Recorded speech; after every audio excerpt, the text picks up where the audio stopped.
আপনাকে কাজ করতে হবে। আমি আমার বক্তব্যের প্রারম্ভে বলেছিলাম যে আমরাও এরকম একটি জরাজীর্ণ গ্রাম থেকে, জরাজীর্ণ স্কুল থেকে আমরা শিক্ষা নিয়ে, শিক্ষাগতদের আদর্শ নিয়ে আজকে আমাদের গন্তব্যে পৌঁছেছি। এবং এই শিক্ষা প্রতিষ্ঠানের শিক্ষার্থীরাও এই শিক্ষকদের আদর্শ, তাদের শিক্ষা এবং তাদের নৈতিকতা নিয়ে আগামী দিনে বাংলাদেশের সর্বশিখরে আহরণ করবেন, সেটা আমি প্রত্যাশা করছি এবং আমি আশা করছি।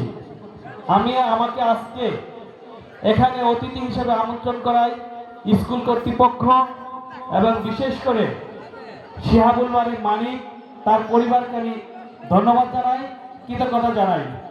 আমাদেরকে এখানে আসার এবং অতিথি হওয়ার সুযোগ দিয়েছেন। আমরা আপনাদের সাথে যে কোনো পরিস্থিতিতে আপনাদের পাশে থাকবো, সেই ওয়াদা রাখতে চাই এবং সে কথা দিতে চাই। এবং এই শিক্ষা প্রতিষ্ঠানটিকে আরো সুন্দর করে সাজিয়ে রাখার জন্য, গড়ে তোলার জন্য আপনারা প্রতিবেশী সকলের সহযোগিতা নিয়ে আমরা আপনাদের পাশে থাকবো, সে আশাবাদ ব্যক্ত করে